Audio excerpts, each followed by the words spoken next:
Welcome back to Fancy Food 2018. We're live at the Moscone Center. With me, I've got Jack Ross, who is, I love your title, Vice President of Innovation for Private Brands at the Retail Business Services of Ahold.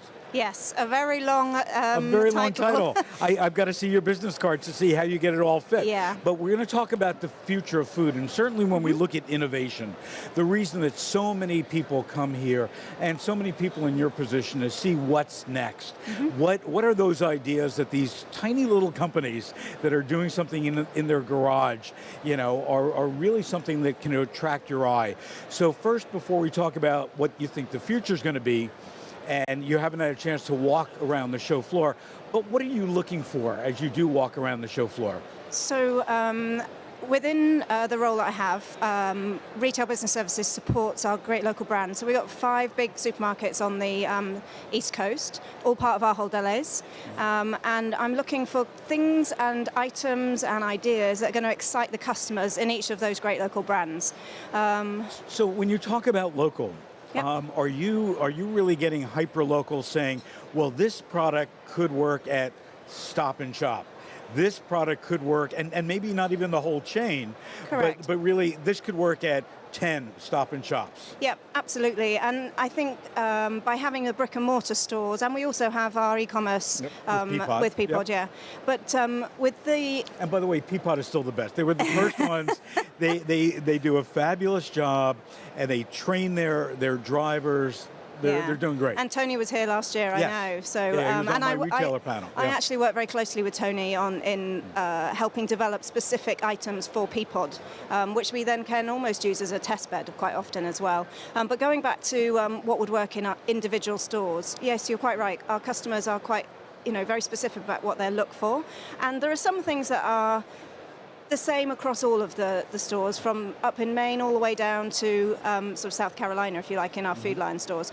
But there are certain items that will work really well in certain areas, and we want to make sure that we can offer that curated experience for the customers in each of those stores.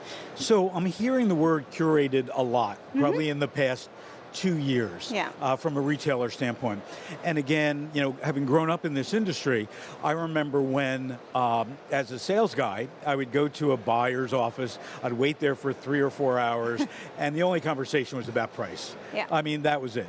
So it's really changed where retailers such as your banners are really stepping up, not only about the product, having something unique, but working as more of a partner with people that are exhibiting here. Am I correct?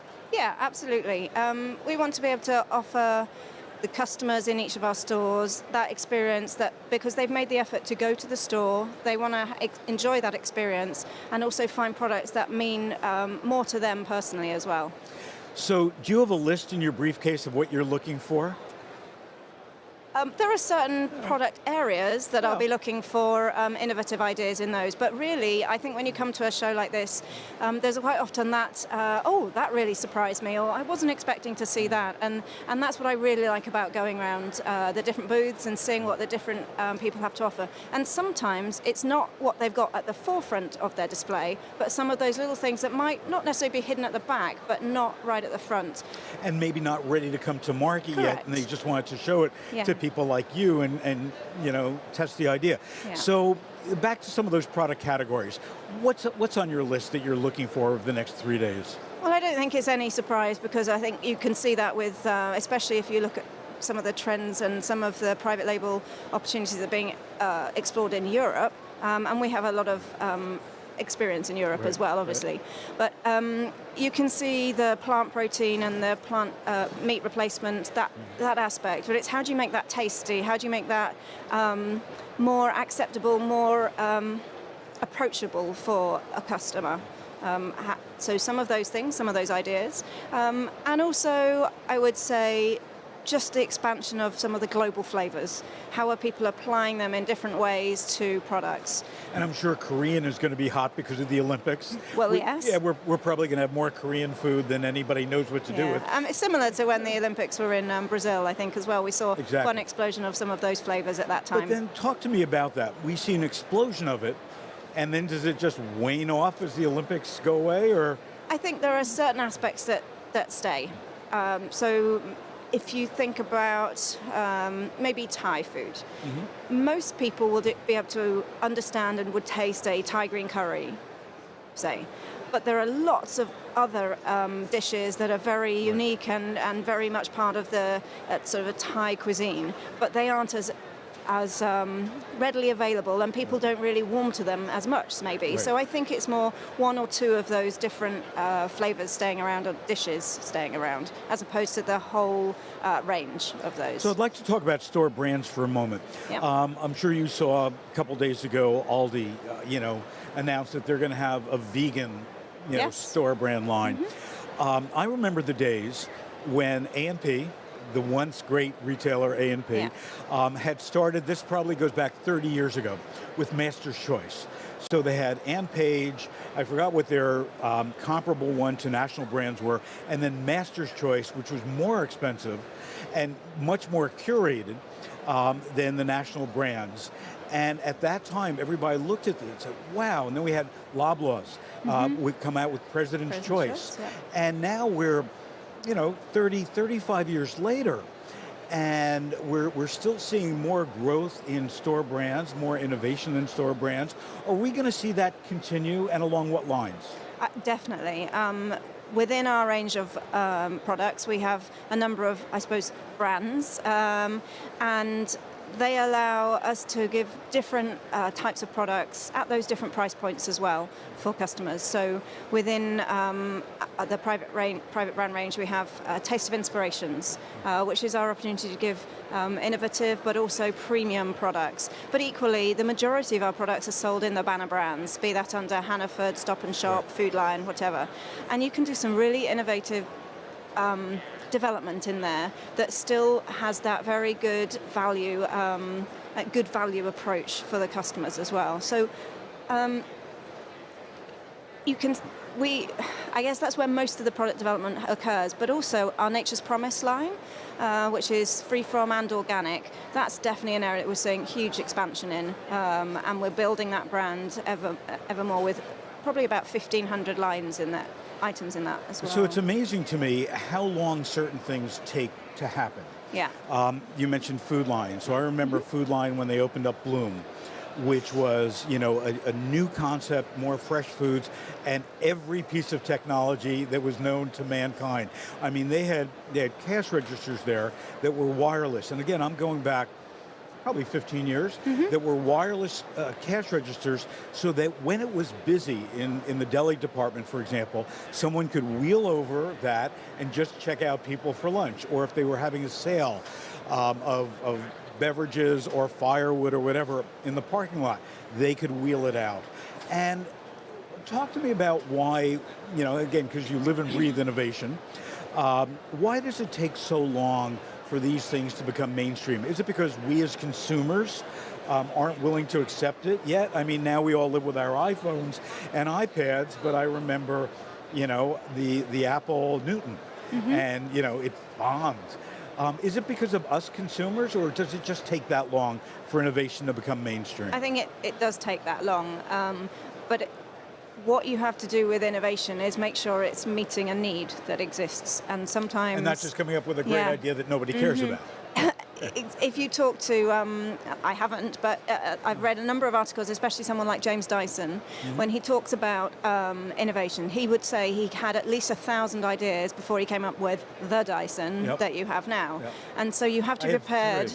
I have a humidifier, I have the hair dryer, and I've got the vacuum. Yeah, and he sort of said, you have to keep trying, and I think that's the thing with innovation. You can't try once and then go, oh, that failed. There's no point keeping on going. You have to keep going, and through a lot of trial, that's how you get to some of those refinements that come to the long-lasting innovation. So look into your crystal ball now for the future of food. As we sit here 5 years from now, what's going to surround us with all these exhibits? Wow. The world is becoming ever smaller, as everyone always says. So I think you'll see an expansion of more of the different global tastes. So, who knows? There's a Spanish area, there's Mexican area, there's Italian just over here behind us.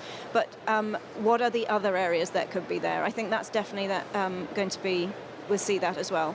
And also much more ways to personalize product.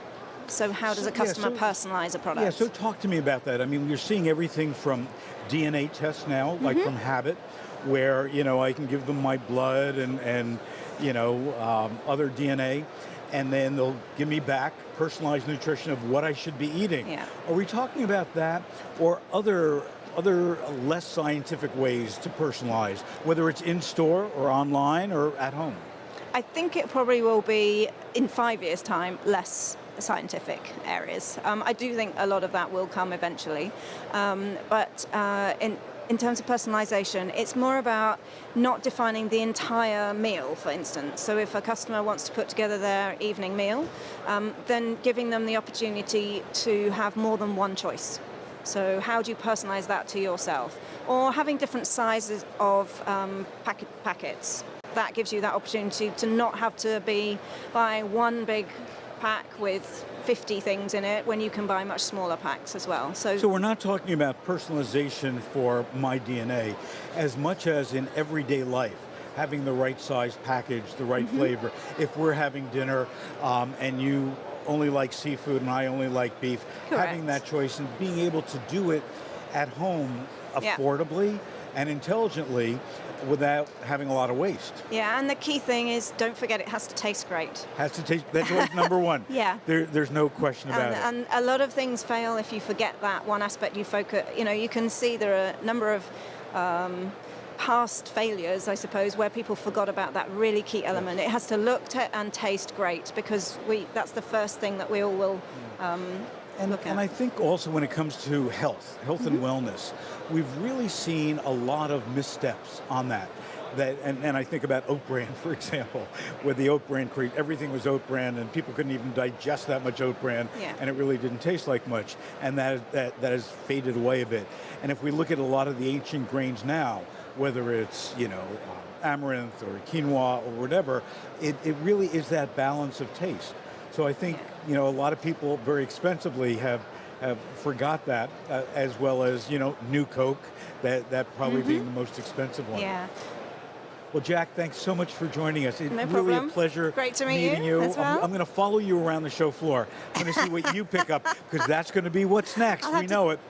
So I'm Phil Lempert. We're right here at Moscone Center, right dead center of the South Hall. If you're here, if you're watching us on Facebook Live or on YouTube, come by, say hi. I want to see what you like, what you think is going to be what's hot next. We'll be right back after a break.